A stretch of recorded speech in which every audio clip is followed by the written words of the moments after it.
যদি নাও মরে তো এখান থেকেও কিন্তু যদি শিকড় নিতে নিতে 10-15 দিন সময় লাগে, আপনি পিছিয়ে যাবেন। এই জন্য আসসালামু আলাইকুম।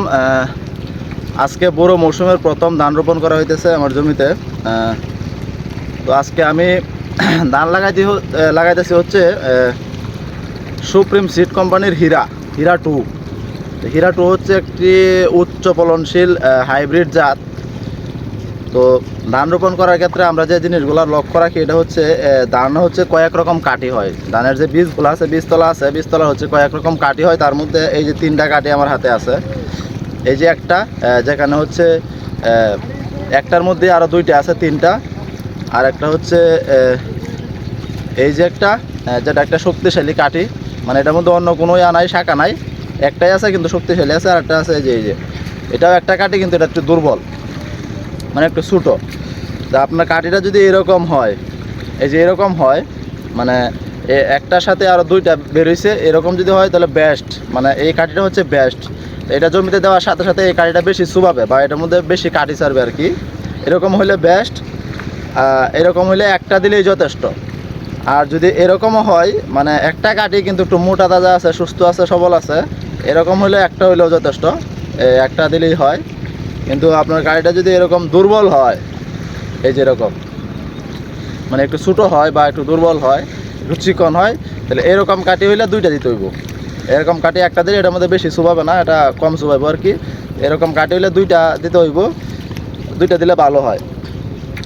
তো চারা রোপণ করার ক্ষেত্রে যে জিনিসটা লক্ষ্য রাখতে হইব, এটা হচ্ছে এই যে আমরা যখন বীজ যারা লাগাবে তারা তো সব মানে জানে বুঝে, তারপরে হচ্ছে যদি নতুন কাউরে দিয়ে লাগান তাহলে এটা বলে দিতে হইব যে এই যে চারাটা, এই যে শিকড়টা আছে, এই শিকড়টা থেকে এই যে এই শিকড়টা থেকে বেশি বেশি কুতা যাবে না, সর্বোচ্চ হাফ ইঞ্চি দিতে হইব। মানে অনেকেই আছে একদম মানে মাটির মধ্যে ধরিয়া একদম জাতা মারিয়া অর্ধেক পর্যন্ত কুইটা দেয়, যে এই পর্যন্ত। অর্ধেক পর্যন্ত যখন কুইটা দিবে, তখন এই অর্ধেক পর্যন্ত কুইটা দিলে যেটা হয়, এটা শিকড় নিতে অনেক সময় লাগে। যখন অর্ধেক পর্যন্ত কুতা হয়ে যায়, তখন কিন্তু এই যে গোড়া থেকে শিকড় নিতে পারে না। এই যেখান পর্যন্ত মাটির আগ আছে, ওখানে আবার নতুন করে গিট নেয়, নতুন করে শিকড় ছাড়ে, ওখান থেকে হয়েছে আপনার পরে আবার মানে কুশি নেয়। এই জন্য হচ্ছে তার অন্ততপক্ষে মিনিমাম 10 দিন সময় নেয়। হ্যাঁ, যদি বেশি কুতা হয় চারাটা যদি বেশি কুইতে লাগানো যায়, তাহলে এখানে শিকড় নিতে নিতে অন্ততপক্ষে 10 দিন সময় নেয়। তো এই 10 দিন কিন্তু আপনি পিছিয়ে গেলেন। তো পরবর্তীতে কী হয়, এখান থেকে কুশির সংখ্যা কম হয়। এই জন্য এটা হচ্ছে হাফ ইঞ্চির মতো কুইতে দিতে হবে। হাফ ইঞ্চি কুইতে দিলে একদম মানে চারা রোপণের 3-4 দিনের মধ্যে হচ্ছে আপনার নতুন কুশি নেওয়া শুরু হবে। কারণ এখানে শিকড়টা নতুন করে শিকড় নিতে হয় না, পুরান শিকড় দেয় কাজ। হ্যাঁ, টেয়া না দিলে গাছ লাগাই দিব। তো সব সময় হচ্ছে আপনি মানে এই শুধুমাত্র শিকড়টা কুইতে রাখবেন, উগড়ে পড়ার কোনো সম্ভাবনা নাই। জমিতে পানি একটু কম রেখে শুধু শিকড়টা মানে নিচে দিবেন, বলবেন যেন বেশি চাপ দিয়ে একদম অর্ধেক পর্যন্ত না নিয়ে আসে। তো অনেকেই নতুন যারা আছে বা একটু মানে হয়রা যারা আছে, এরা কী করে, এই শিকড়ে এখানে মাঝখানে ধরে, এই চারাটার এই যে মাঝখানে ধরিয়া এইভাবে কুইতে দেয়। তখন কী হয় যে এইভাবে মানে চারাটা শিকড় মানে এই জায়গাটা কুইতে দেয়, শিকড়টা উপরে উঠে পড়ে এইভাবে বাঁকা হয়ে যায়। মাঝখানে ধরে নেওয়া, এই যে মাঝখানে ধরে যখন চাপ মারে, তখন কি করে, এই যে এভাবে বাঁকা হয়ে যায়, তখন এই চারাটা মৃত্যুর সম্ভাবনা থাকে অনেক বেশি। এই চারাগুলো যে আমাদের চারা যে মিস হয়, অনেক ক্ষেত্রে যে আমরা দেখি চারা মিস হয়ে যায়, এই কারণে হয়, এরকমভাবে দেওয়ার কারণে। তো এইভাবে যেন না দেয়, এটা একটু বলে দিবেন।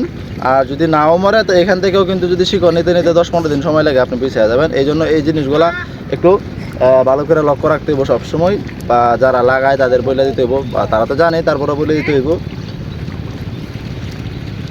তো হাইব্রিড ধানের ক্ষেত্রে হচ্ছে একটা কাঠি দিলেই যথেষ্ট। হাইব্রিড ধান যারা আছে, এটা ধানের ক্ষেত্রে একটা কাঠি দিলেই যথেষ্ট। আর যেগুলা চিকন ধান আছে আমরা খাওয়ার জন্য রোপণ করি, এগুলা 3-4টা কাঠি দিতে হয়, বা মিনিমাম 2টা, মিনিমাম সর্বনিম্ন 2টা, সর্বোচ্চ 4টা পর্যন্ত দেওয়া যায়। তো এইভাবে হচ্ছে আমরা চারা রোপণ করার চেষ্টা করব। তো আজকে আমি আমার জমিতে বিসমিল্লাহ শুরু করলাম। আমি লাগাইতেছি হচ্ছে সুপ্রিম সিড কোম্পানির হীরা টু, খুবই উচ্চ ফলনশীল, প্রতি শতাংশে 1 মণ ধান হয়। আর লাগাবো হচ্ছে সোনার বাংলা নিয়েছিলাম, সোনার বাংলা লাগাবো একটা ক্ষেতের মধ্যে পরীক্ষামূলক।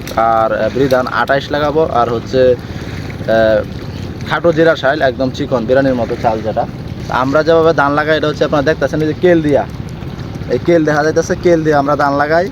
কেল দিয়া লাগানোর কিছু সুবিধা আছে, হচ্ছে নিড়ানি দিতে সুবিধা হয়, আর এক হচ্ছে কেল দিয়া লাগাইলে পাতার সার্কুলেশন ভালো হয়, এই জন্য চারাগুলা সুস্থ থাকে এবং ফলনও ভালো হয়।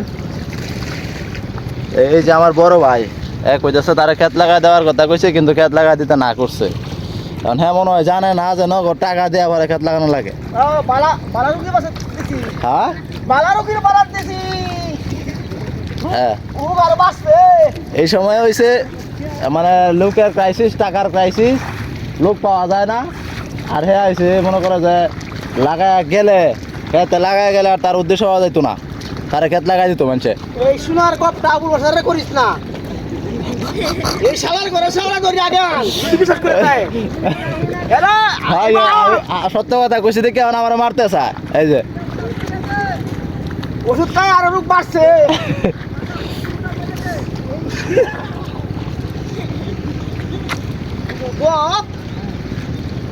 আমি যে কামদারে কত যে রিকা তোর বাপ সত্যি পুষ্টি